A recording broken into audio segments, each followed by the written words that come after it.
Hallelujah. स्वागत है आप सबका मेरी भविष्यवाणी की पुस्तक में। तो आइए आज के पवित्र वचन को पढ़ेंगे जो कि परमेश्वर के दास प्रीत अंकुर यूसुफ नवरा जी के द्वारा लिखा गया है।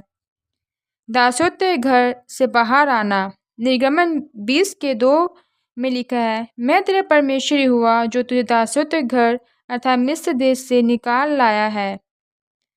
परमेश्वर के दास कहते हैं, मेरे प्रियो, बाइबल में लिखा है कि इजरायली लोग बार बार पाप में, व्यभिचार में और मूर्ति पूजा में फंस जाते थे और इसलिए परमेश्वर उन्हें बार बार दूसरे राजाओं के अधीन कर देता था।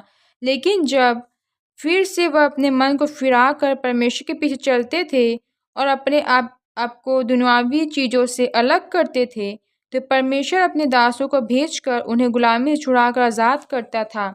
जैसे एक मिट्टी के बर्तन को तैयार करने के लिए पहले उसको ज़मीन में से लेना पड़ता है, उसे अलग करना पड़ता है, उसकी सारी अशुद्धताओं को निकाल कर उसे तैयार करना पड़ता है, तब वह बर्तन इस्तेमाल होता है, तब वह आदर का बर्तन बनता है। उसी प्रकार हर एक व्यक्ति को अपने अंदर से अशुद्ध आदतों को दूर करना होगा। आज कुछ लोग चंगाई को, आशीष को, कामयाबी को तो चाहते हैं, लेकिन वह पाप के दासत्व से बाहर नहीं आना चाहते हैं। वह नशों में, व्यभिचार में, मूर्ति पूजा के लोभ में पड़े हुए हैं। वह पाप की गुलामी करते हैं, अपनी शारीरिक अभिलाषाओं को पूरा करने में लगे हुए हैं और इसलिए वह अपने जीवन में संघर्ष कर रहे हैं। उन्हें लगता है कि वह ऐसे ही परमेश्वर की आशीष को पा लेंगे। मेरे प्रियो, जब हम बाइबल में यूसुफ के बारे में पढ़ते हैं तो लिखा है कि जब पोतीपर की पत्नी उसके साथ व्यभिचार करना चाहती थी, तो अगर उस समय यूसुफ चाहता तो पाप कर सकता था, लेकिन उसने पाप नहीं किया। उसने परमेश्वर के वचन को पहला स्थान दिया और पाप की गुलामी में नहीं गया। इसलिए परमेश्वर ने उसको पूरे मिस्र देश में ऊंचा किया और अपने परिवार की आशीषों का कारण भी बनाया।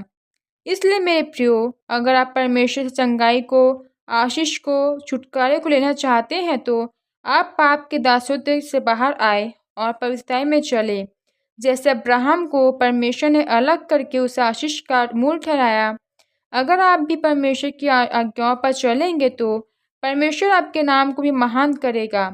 और जैसे मूसा ने इस्राएलियों को मिस्र में से छुड़ाकर कनान देश में पहुंचाया और जीत को प्राप्त किया, वैसे ही आप भी पाप के दासत्व से निकलकर अपनी आशीषों के कनान देश में प्रवेश करेंगे और जीत को प्राप्त करेंगे। आमीन। आइए अंगीकार हम सब मिलकर करें। सर्वशक्तिमान परमेश्वर, इस वचन के लिए मैं आपका धन्यवाद करता हूँ।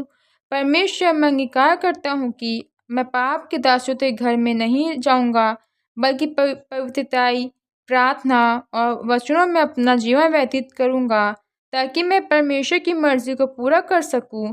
प्रभु यीशु मसीह के नाम में, आमीन।